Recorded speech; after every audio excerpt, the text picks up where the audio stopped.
Yeah, I'm really gonna miss them guys till I catch them again.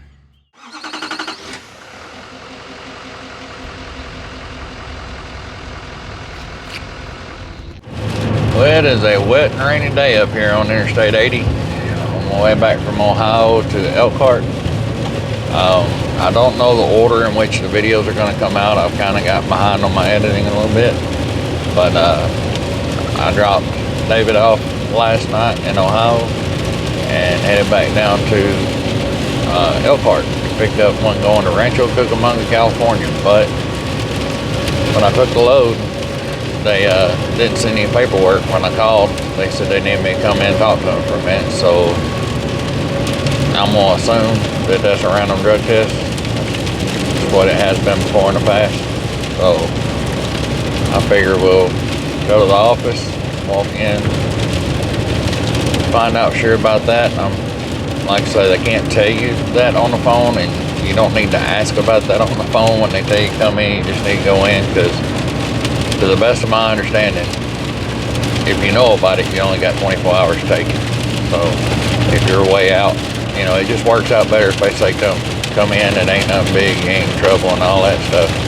Usually that means a random drug test, but I wouldn't 20 question them about it, because they're not supposed to tell you, you're not supposed to know and all that stuff. Looking for Olight Paradigm 3174. It was supposed to be in row 8. I'm in row 1, I think.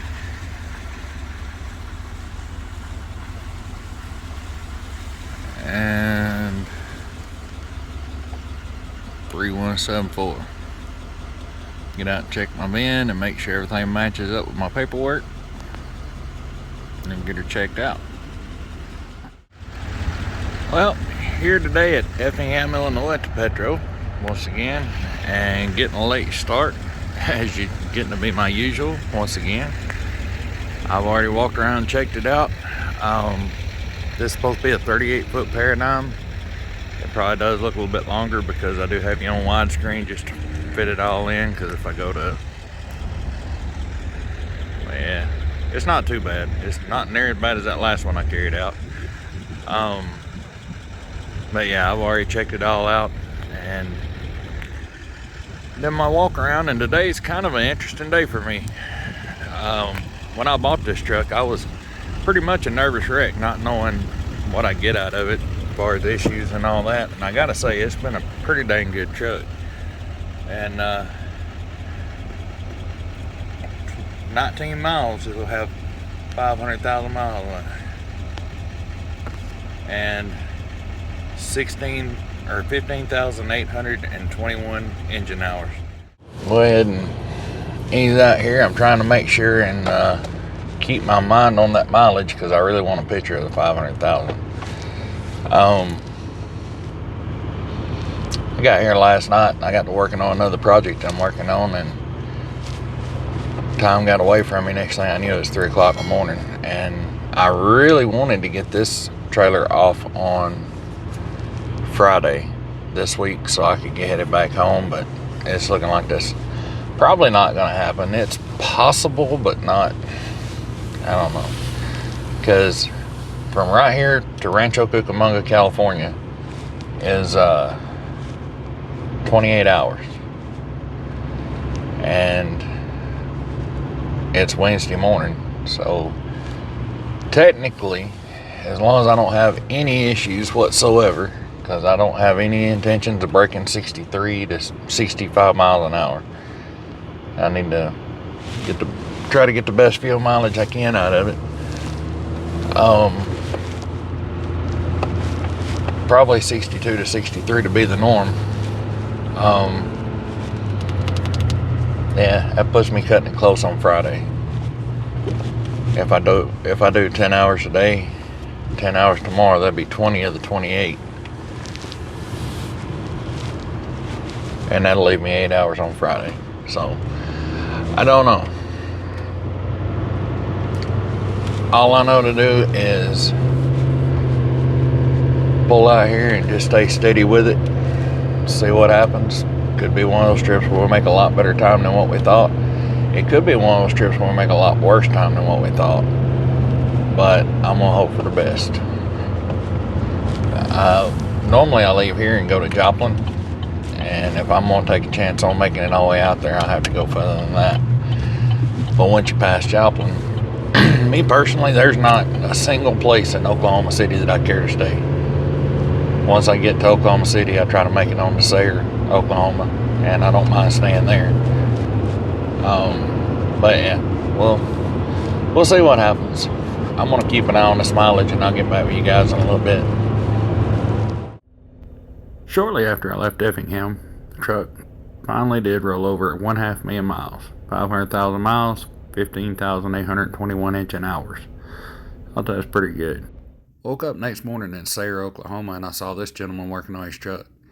Went over to lend him a hand, and I got to tell you, it was one of the worst wheel bearing failures I've ever seen, where the wheel didn't come off the truck. I did get some video. We'll check that out now. Holy crap. I do believe the only thing that held that wheel on, kept the wheel from coming off the bearing, was the brake caliper. Good morning, guys. It is about 10:30. I'm here in Sayre, Oklahoma, about to pull out, get on the road, and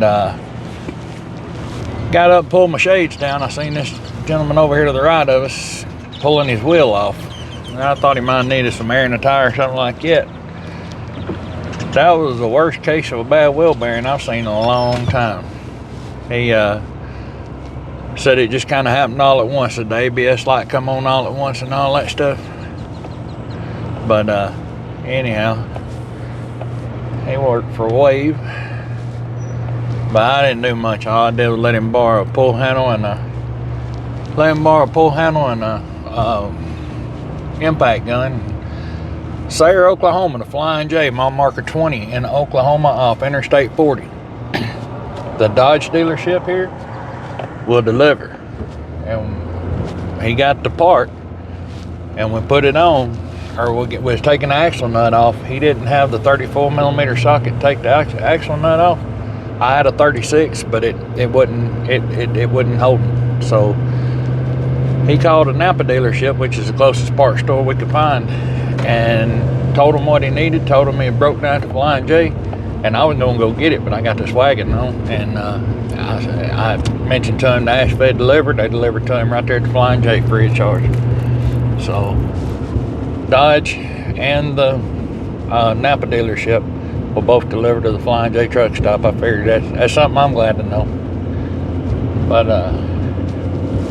or me getting unloaded tomorrow, I don't see that happening. When I first woke up, I was kind of doing my math on it and trying to figure out what it would take, and it's still a possibility from what I could see. Got a strap going around the bed of the truck, but it ain't got a hook on it, so I had to stop and get that here in a minute. Daggone it. I guess it got loose and I didn't see it last night in the dark. You can see it like right here over my head. But anyhow, I think it said I was 16 hours away from delivery, so if I could drive 8 hours a day, 8 hours tomorrow, I could get in there by, I think they quit receiving at 3 o'clock. I'm going to call them later on just to make sure they haven't decided to start, make sure they hadn't decided to start taking on Saturday, but down RV in Rancho Cucamonga, they're not the easiest folks to deal with. They've never been hard for me to deal with, but they are on their own time. You go there, you better bring a lunch. So, and I gotta wash clothes. I can't take a shower till I wash clothes. I was gonna stop at Joplin and get it last night, but I still felt like I had a fighting chance of getting unloaded. So I wanted to try to go as far as I could before I wash clothes. And I figured once I see that I'll definitely not make it, I'll either stop up here at Russell's or I'll stop at Milan, wash clothes, get a shower and all that stuff, or I'll know more about how my timeline's going if I am gonna make it or not. 500,722 miles today. When I bought this truck, I popped the hood and I seen all them little wires and sensors and all that stuff. I didn't think I'd get 100,000 out of it before it gave all kind of issues. I never would have believed I would have got 500,000 miles on a stock DPF filter. 500,000 miles on the stock transmission, 500 miles on stock motor, over 100,000 miles on the stock brakes. And I got a lot of people, when I did that brake video, says basically negligence. I should have changed them before then. If they ain't bad, why change them? The truck needs attention. I'll tell you the stuff it does need right now. I do not like the brakes I put on it. The Brake Best, I think was the name, from O'Reilly's. Not a fan. I got brake dust. I pulled that heavy camper out last time. Now I turned around and told David back on the way back. That was hard on my brakes. But I have brake dust running all the way down my truck.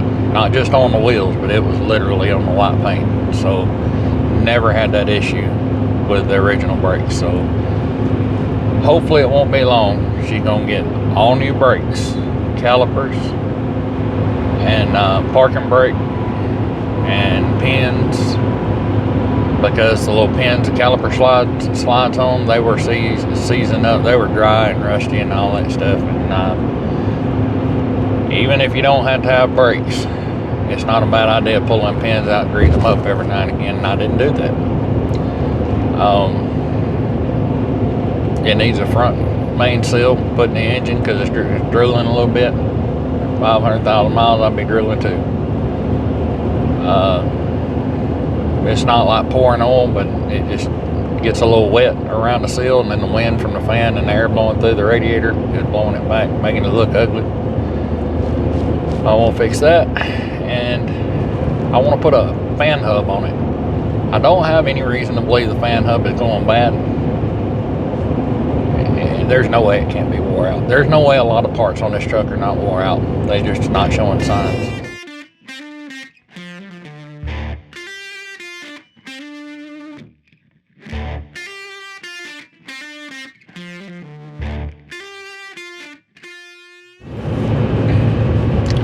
Good morning, guys. It is Friday, April the 28th, and according to Google, it says I can be in Rancho Cucamonga, California, in Giant RV by 12:30. So we know it's not going to go like that, because I still got to stop in Kingman and get fuel, so I have enough to get into California and back out to Kingman, because nobody really wants to buy fuel in California. Even though I'm in a bit of a time crunch, I still need to stop there and buy it. I don't really want to say anything yet, but I'm really surprised at how smooth that this trip is going.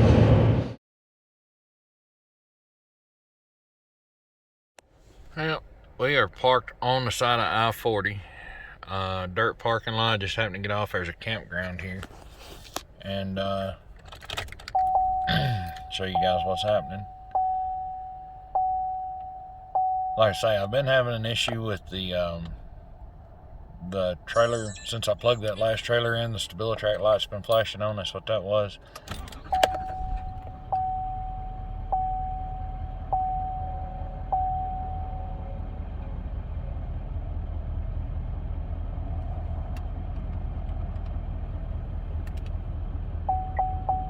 That's the issue I've been having.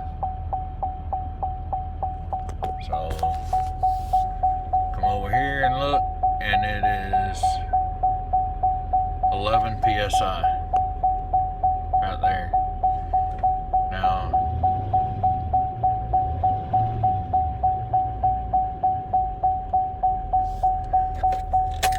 it's still fluctuating, it's still doing what it's supposed to be doing, but it is not high enough. I don't know. I have to figure this out. Right there, that sensor that you can see, right? Oh, where am I at? Oh, right here. The sensor that you can see right here is the oil pressure sensor. Now, me and everybody I've talked to is willing to bet that sensor has failed. What I would have loved to have seen when I crawled under here is that sensor have oil around the plug, meaning it busted the diaphragm in the sensor. I don't really see that. So, being out here where I'm at, I am coming up on Prescott, Arizona. decided to go ahead and chance it. I feel like there's a lot better chance it's the oil pressure sending unit than it is something else. I'm trying to listen for the motor, make sure I don't hear any changes. I'm running 5th gear. I have 26 pounds of oil pressure. Alright guys, so maybe a little bit noisy here, I don't know. I was going to touch base with you and kind of let you know what I've been doing. So yesterday, coming off of Flagstaff, the truck downshifted really and went to a lower gear, and it made the RPMs go up really high. I immediately took it out of tow haul and turned the engine brake off. I usually shift it into manual mode, so it won't do that, but I missed it. So anyway, when I shifted the gears back up, the RPMs came down, low oil pressure buzzer come on, pulled off. I had a little bit of video there, and I rolled the dice on it, and I made it to Seligman, Arizona, which is exit 123 right here off 40. So show you what I've been doing this morning. Now right here's where I'm at, and I did wind up getting a pretty good parking spot right here on the end. But so the inner fender liners are out, and the reason they're out, been trying to do some troubleshooting. If I can get my words straight this morning. When I fire it up, it's still showing low oil pressure, like at an idle when it's warmed up about 10 to 12. And that's not good, but the engine is running fine. I drove it 20 miles, at least 20 miles yesterday, showing low oil pressure. My thoughts, if there was low oil pressure, I would have run the engine. So I gambled that, came on down here. I'm hoping I didn't hurt the engine. But when I started up, I hear what sounds to be a boost leak. I know there's a lot of guys, because anytime a vehicle is turbocharged, it doesn't matter if you have a flat tire, people start screaming it's a turbocharger. So I'm building boost. I went ahead and took this off and pulled it just to show you guys. It doesn't look perfect in there, but there's no oil in the turbocharger. If the turbocharger would have failed and I would be losing oil pressure through there, I would either have smoke, oil running out the exhaust, or I would have a horrible amount of oil right here, wet dripping oil, and I don't. But I do hear a boost leak. When I start it up, it sounds like it's a gear driven supercharger just sitting there whining. And I started hearing that last week when I was pulling David home. Now my first thought is I've broken another exhaust manifold stud like I did on the passenger side, because it sounds like it's coming from the driver's side. So I'm gonna go ahead and push, actually I'm gonna leave this out and pull it up here. The main reason I pulled the inner fender liners out is so here in a few minutes I can start it up. You can't see the exhaust studs because they're covered up by the heat shield, but maybe if it puffs smoke, I'll remote start it, do like I did the last time. Hopefully if it puffs smoke or anything like that, I'll see it. But I mean, where I was thinking it was coming from is one of these boots right here, this one or this one. You can't see this one, and this one is pretty hard to get a I'm just gonna have to feel for it. So I'll put reattach the tube up there, and then I'll idle the truck, start it up, idle it up, and I'll come out here and feel for it the best I can. And if it's this, I don't know if you got to buy the whole daggone pipe or if it's just one piece or what, but it sounds more like this than an exhaust leak. Go ahead and bring up the auto sync menu, and people ask me all the time, how do you get your gauges to come up on the stereo? It's a device called auto sync. Link is in the description. I'm not affiliated with them, but I love the product. It's kind of complicated, so you need to be tech savvy to use it, but go to powertrain data, oil pressure 0. So we'll go ahead and fire it up.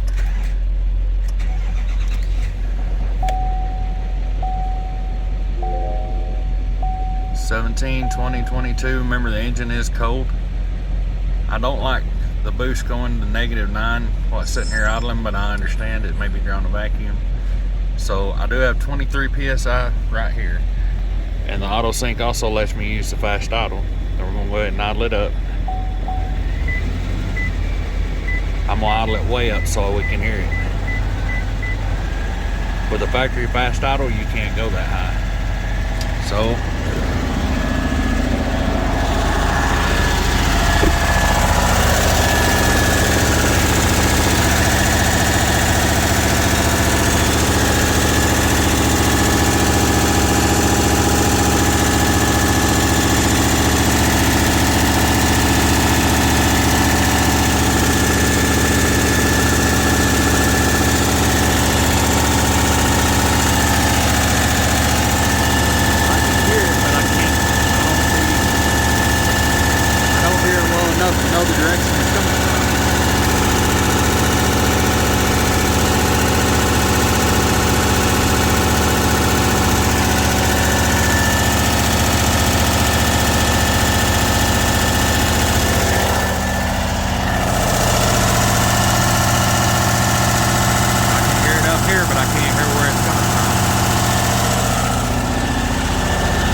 I believe that that's an exhaust leak. I heard it before I had any oil pressure issues. I heard it last week when I was towing Davis' truck back to Ohio. It just wasn't that bad. And an exhaust leak can burn out really quick. Kind of taking a gamble, but really don't have a lot of choice. Still trying to figure out how to get this part here. And hoping I put that in and I get oil pressure back, and I don't mind to drive it home with an exhaust leak and fix that there. But first thing I got to see before I move it is oil pressure.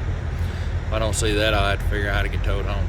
But like I said, I made a bunch of phone calls just waiting to see, you know, people that I know looking for people that are out this way. And there's a whole bunch of people delivered yesterday morning and was headed back, and they were already way past me by the time I got a hold of them. But anyway, I'm going to start putting my inner fender liners in and see what happens next.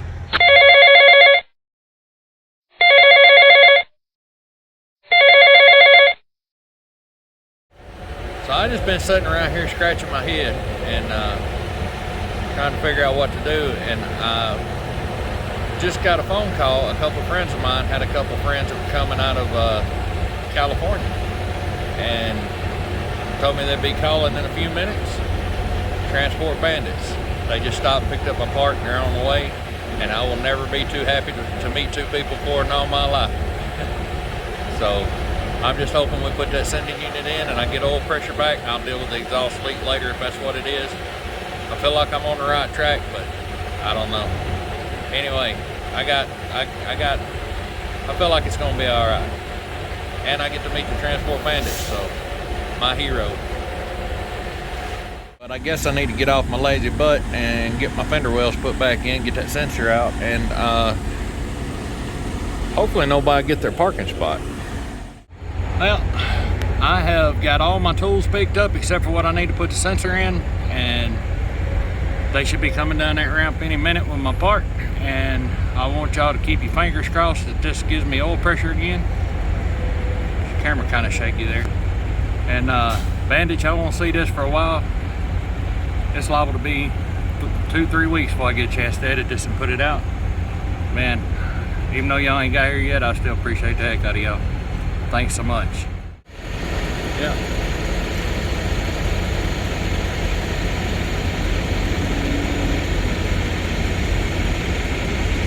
Well, I'm gonna get off here and meet these guys and we'll be back. Well, new sensors in. Hardest part was getting the plug off and on. Let's see what happens.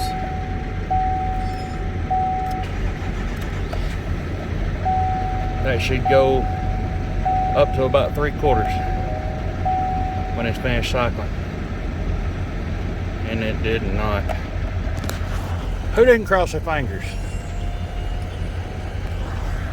So I'm definitely gonna have to be towed home, and here are my heroes. God and Diane McKay, they came and got the unit off of me so we could get my truck hooked up and get it towed onto the house. Alright guys, so I locked my transfer case in neutral. It's not going to show up right now because the key's not on. When I turn the key on, you see the red N right here. So it's showing it is in neutral. I've got a video on how to do that. I've never done this before. I'm hoping and praying it's going to be okay per the owner's manual. Put the transfer case in neutral. Put the transfer case in neutral. Transmission in park. And turn the ignition to the on position. Leave it in the first click, the accessory position. Now, I ran my wires across through here for our lights. And the lights are all working. I've already checked them out a couple of times. The two little lights down here. And while I'm home, I'm gonna look at getting it set up where I can put a plug on the front so I can just plug it in like a trailer. Here's my wiring mess that I made from here. Now I had to make sure and run a ground wire from his truck to my truck, and I just went straight to my battery. I went from his auxiliary plug that normally charges a camper going down the road, going to the positive on my battery. That way I'll keep my batteries charged up going down the road. And then I did the tail left and right turn. I brought the wires in right here. Now, if you see this, that's a cable tie. Instead of a U-bolt that you buy at Tractor Supply. When I put that on, it forced the adapter on the tow bar super tight on that tow hook so it can't move. And then we put padlocks on top. We're about to make our first trip around the parking lot just to see how it does. And we also put the safety cables on. Got the safety cables on, made sure and crisscross those. And I believe that's about as good as it's gonna get. This is a Roadmaster Blackhawk 2, 10,000 pound all-terrain. Now we bought this to pull David's truck home. I'm not sure how it's gonna do in the Gen Y hitch, but it is level, where when we pulled it with David's truck, we had a tilt to it, and it about beat us to death. Make sure and keep that thing level. And also, I'm gonna leave a link to this in the description because he gave almost $500 more for it than what you can get it for on Amazon. So, but it's still cheaper than the record. So, anyway, we're gonna get them. I'm gonna run and hit the restroom. They're gonna make a couple laps around the parking lot. We're gonna see how things go.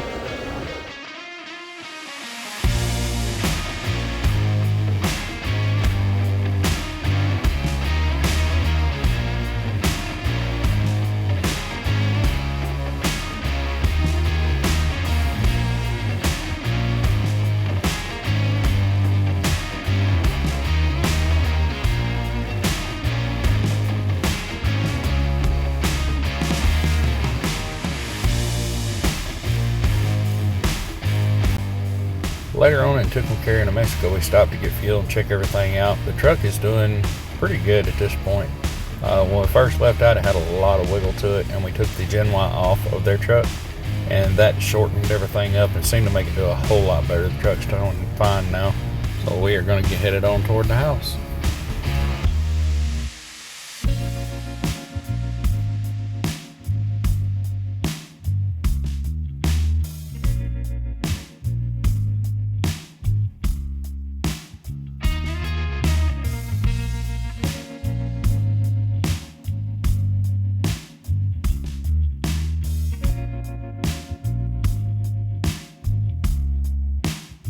Alright guys, so we finally made it home. It has been a really good trip. I made the best out of a bad situation, and these guys helped. These guys are absolutely awesome. If you hadn't subscribed to their channel already, or if you know somebody else that might like their video, share it with them. I really want to see them hit 3,000 subscribers as soon as possible. Well, I mean, it would make their day to hit 3,000 subscribers. Every time it jumps up, man, it just. But anyway, thank you guys for all the support on this trip. Thanks for everything. I mean, you guys have been unbelievable, and I'm gonna try to get this jump back going as quick as I can and get back out there with y'all. And you know what? It's been a blessing to us that this happened. Sometimes bad things have to happen to bring people together. So it's been a blessing to us because we've gained a great friend out of this. And they ain't getting rid of me no time soon. So, but I hate we met under the situation. My truck went down, but if it's got to go down, it couldn't. This couldn't have happened any better. So, thank you guys. It was our blessing to help you get home. And it was my blessing to meet these guys. So, like I said, thank you guys so much. I will see you in the next.